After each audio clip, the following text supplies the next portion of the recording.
오늘 성경 말씀에 보면은 너희 빛이 사람 앞에 비치게 하여 세상 사람들 하여금 너희 착한 행실을 보고 하늘에 계신 너희 아버지께 영광을 돌리게 하라 그랬어요. 우리 믿는 사람들은 우리 바르게 살고 착하게 살아가지고 우리 행실을 보고 세상 사람들이 우리를 칭찬할 뿐만 아니라 우리가 믿는 하나님께 영광을 돌리도록 그렇게 해야 된다는 거예요. 여러분, 소금은 어떤 역할을 해요? 맛을 내는 역할을 해요. 에? 맛을 내는 역할. 아무리 양념이 많이 들어가도 소금이 안 들어가면 음식은 맛이 없어요. 이 소금이 들어가야 맛을 내요. 그리고 또 방부제 역할도 해요. 썩는 것을 썩지 않게. 그래서 생선 같은 것을 신선하게 보존하는 그런 역할을 소금이 합니다. 빛은 어떤 역할을 해요? 따뜻하게 해요. 따뜻하게. 에? 에. 그리고 밝게 하는 역할을 해요. 여기도 이렇게 빛이 있으니까 우리가 밝아서 성경도 잘 볼 수가 있게 되는 것입니다. 또 이 빛은 살균 역할도 해가지고 햇빛이 쬐는 곳에는 곰팡이가 안 펴요. 세균이 번성을 못해. 이 햇빛이 없는 데서 그 유해한 그런 세균들이 번성하게 되고 그런 것입니다. 뿐만 아니라 이 빛은 만물을 소생하게 해요.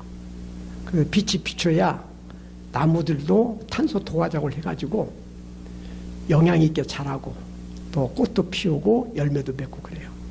빛이 없는 데서 있는 식물들은 생기가 없고 생명력이 약해가지고 시들시들하니 메가리가 없어요, 이게. 에?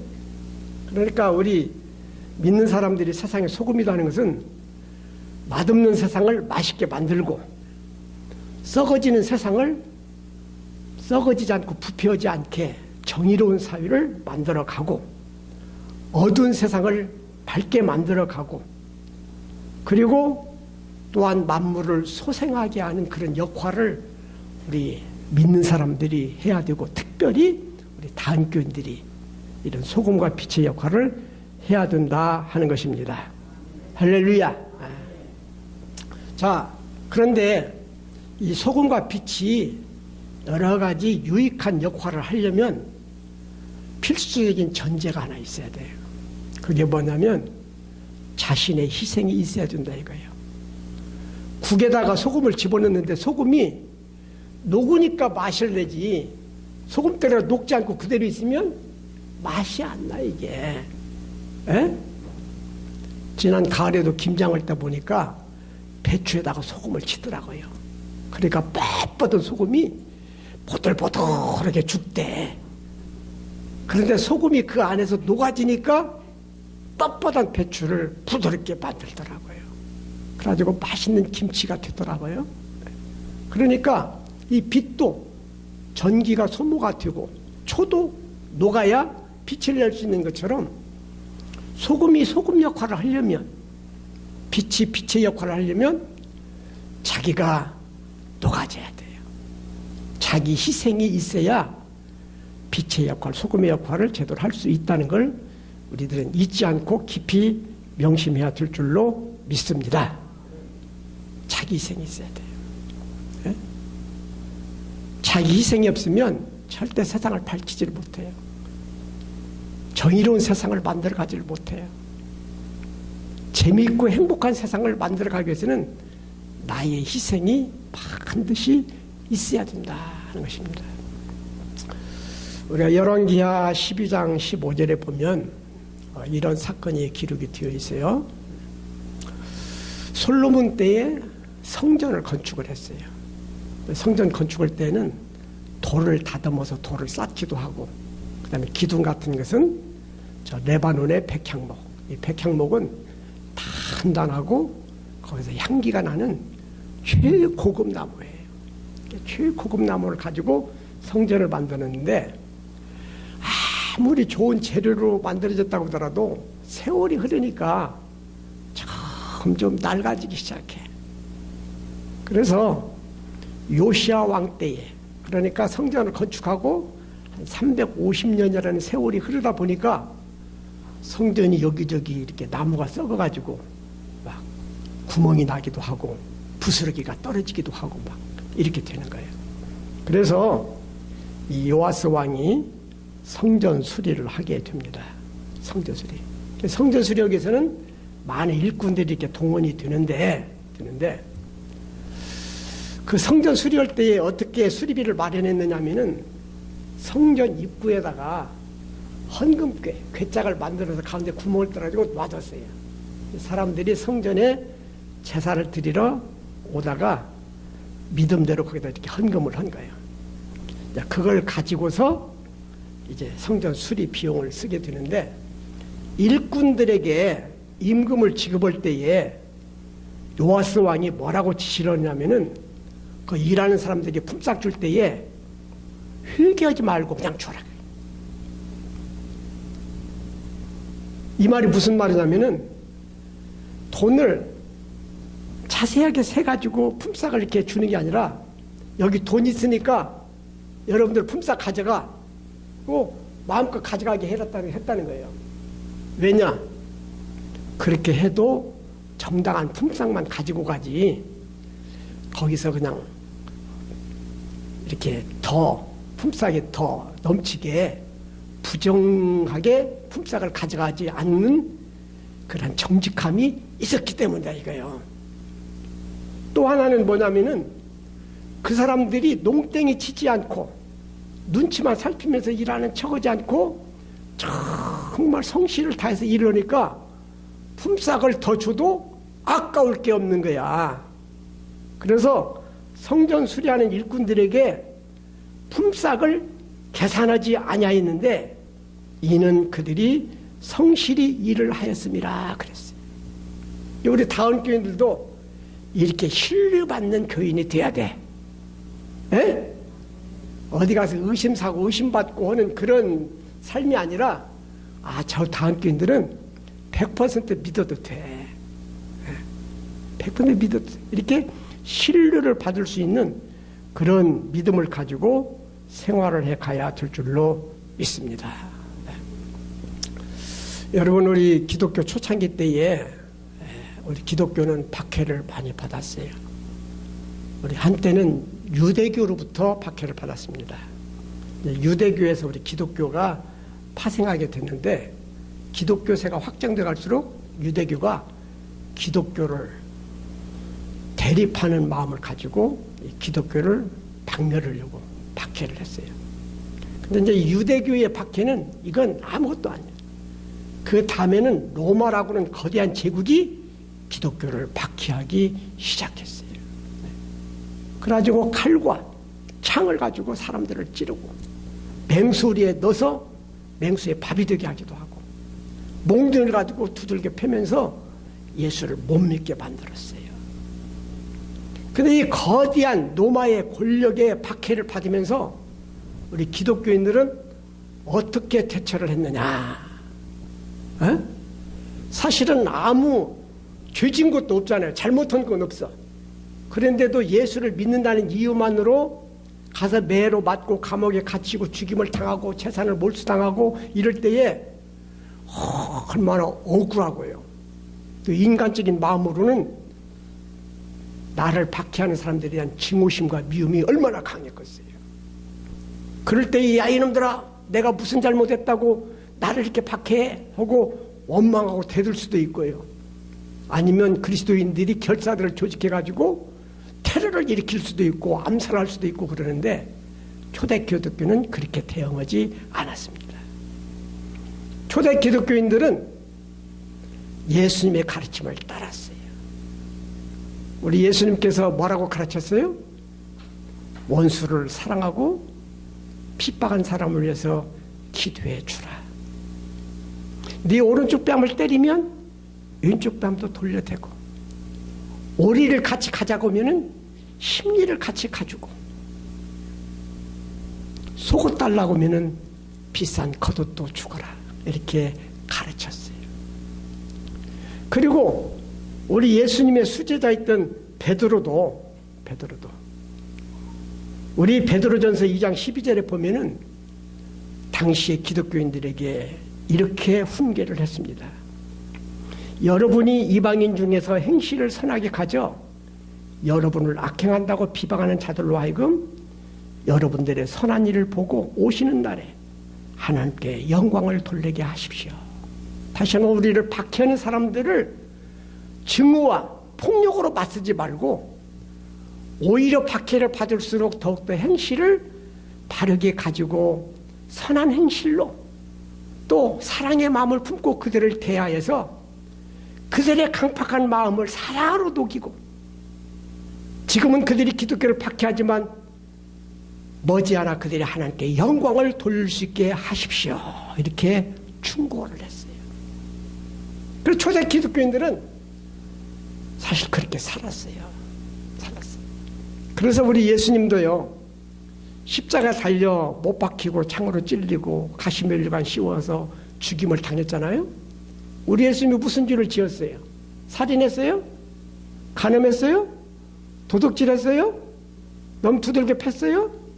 아무 잘못도 없는데 유대교가 우리 예수님을 갖다가 모함을 해가지고 죄 없는 예수님을 십자가에 못 박아 죽인 거예요. 예수님 입장에서는 얼마나 억울하고 할 말이 많겠어요. 그런데 예수님께서는 자기를 변명하거나 자기에게 못 지르는 사람들을 저주하거나 욕하거나 그러지 않고 십자가에 달려서 그 엄청난 고통을 당하는 가운데서도 마지막 숨이 끊어지기 전에 하늘을 향해서 하나님께 기도를 드립니다. 뭐라고 기도를 드려요? 아버지여, 저들의 죄를 사하여 주옵소서. 저들은 자기들이 하는 것을 알지 못하고 있기 때문입니다. 그랬더니요, 그 사형을 집행하는 데 총책임을 맡았던 백부장, 이 백부장은 로마의 군대 장교입니다. 이 백부장이 그러한 예수님의 모습에 감동을 받아가지고 주님이 숨을 거뒀을 때에 이렇게 고백해요. 누가복음 23장 47절에 보면은 백부장이 그 뒷일을 보고 하나님께 영광을 돌려 이르되 이 사람은 정녕 의인이었도다.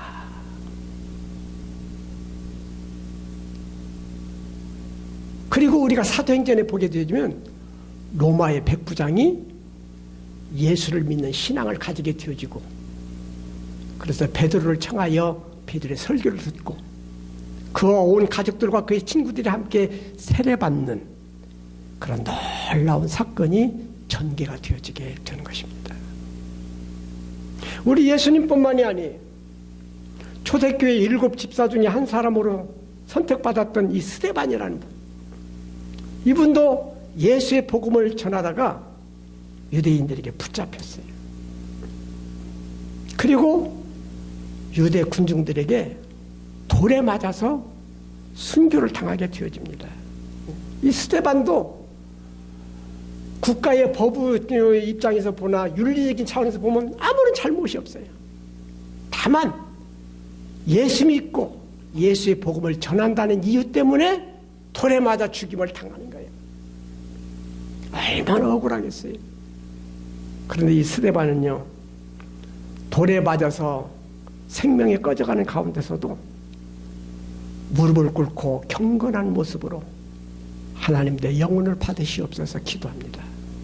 그리고 마지막으로 드린 기도는 뭐냐면은 주여 이 죄를 저들에게 돌리지 마옵소서. 그리고서는 숨이 거두어지게 돼요. 그래서 이 스데반은 참 맥없이 무기력하게 죽은 것 같은데요. 그래서 처절한 실패자 같은데요. 아니에요. 그 스데반을 죽이는 데에 가장 주동적인 역할을 했던 사울이라고 하는 사람이 스데반의 그러한 모습에 감동을 받아요. 그리고 개종하게 돼요. 유대교에서 기독교 신자로 바뀌어지게 돼요. 그리고 그가 마지막 자기의 생명을 바치기까지 예수를 증거하는 위대한 전도자가 되어집니다. 그게 바로 바울 사도잖아요. 바울 사도. 예? 그러니까 국가의 권력은 강한 것 같고 예수의 사랑은 약한 것 같지만 아니다 이거예요. 국가의 그 강한 권력을 녹여낼 수 있는 것이 사랑이라는 거예요. 사랑. 기독교인들은 이 사랑을 가지고 그 어마어마한 로마의 권력을 이겨냈어요. 그리고 주 313년에 당시에 로마의 황제였던 콘스탄틴, 그의 어머니가 예수를 영접하고 기독교인이 되었고요. 어머니의 신앙을 영향을 받았더니 콘스탄틴은 기독교를 공인하게 이루고 로마의 국교로 선언하게 되어지게 되는 것입니다. 할렐루야. 그래서 로마가 기독교를 갖다가 말살한 게 아니라 기독교가 사랑의 힘으로 선한 행실의 모범을 통해서 로마를 정복해버렸어요. 이게 우리 교회의 힘입니다. 교회의 힘. 교회의 힘. 그래서 우리 다운교회가 추구하는 하나님의 자녀들에게 바르게 사는 교회는 우리가 이 지역사회에서 정말 바르게 선하게 모범되게 살아서 이 지역민들의 마음을 녹이자 이거예요. 북극과 남극에 가면 어마어마한 빙하들이 있어요. 얼음덩어리들이 막 산같이 크게 있는데 그 얼음들이 차갑게 그접고 단단하게 그접지만 이 차갑고 단단한 얼음덩어리도요 햇볕이 비치면 녹아요. 이게 녹아요. 이런 힘을 우리 단교회가 발휘하자 하는 것입니다. 우리 사도행전 2장과 4장에 보면은 초대교회의 생활 모습이 우리에게 알려지고 있습니다. 특히 사도행전 2장 44절에 보면은 믿는 사람이 다 함께 있어 모든 물건을 서로 통용하고 또 재산과 소유를 팔아 각 사람의 필요를 따라 나눠주며 날마다 마음을 같이하여 성전에 모기를 힘쓰고 기쁨과 순전한 마음으로 음식을 먹고 하나님을 찬미했다 그랬어요. 네? 초대교인들은 물건을 서로 통용했대요. 막 서로 직권 만들려고 막 챙기고 막 인마이 포켓하느라고 애쓰지 않고 재산 있는 사람은 기꺼이 교회에다가 헌금하고 헌금은 그걸로 가난한 사람들에게 분배하면서 그래서 사도행전 4장에 보면은 초대교인 중에는 가난한 사람이 없었다는 거예요. 부자들만 예수를 믿어서 가난한 사람이 없었던 게 아니라 가난한 사람들이 있었는데 부유한 사람들이 자기 재산을 아낌없이 가난한 사람들에게 제공해 주었기 때문에 가난한 사람이 없었다는 것입니다. 그리고 도움이 필요한 사람들에게는 아낌없이 도움을 베풀면서 각 사람의 필요를 따라 나눠줬다. 그리고 믿는 성도들끼리는 한마음 한뜻이 되고 서로 사랑하고 서로 격려하고 이러면서 지냈더니 성경에 뭐라고 기록되어 있느냐면은 온 백성에게 칭송을 받으니 이렇게 됐어요. 초대 기독교인들이 행실을 바르게 했더니 소금과 빛과 같은 생활을 했더니 믿지 않는 사람들도 믿는 사람을 칭찬하게 된 거예요. 그렇게 그 교회가 칭찬을 받고 인정을 받게 되니까 어떤 결과가 일어났느냐면은 따라서 봐요. 주께서 구원받는 사람을 날마다 더하게 하시니라.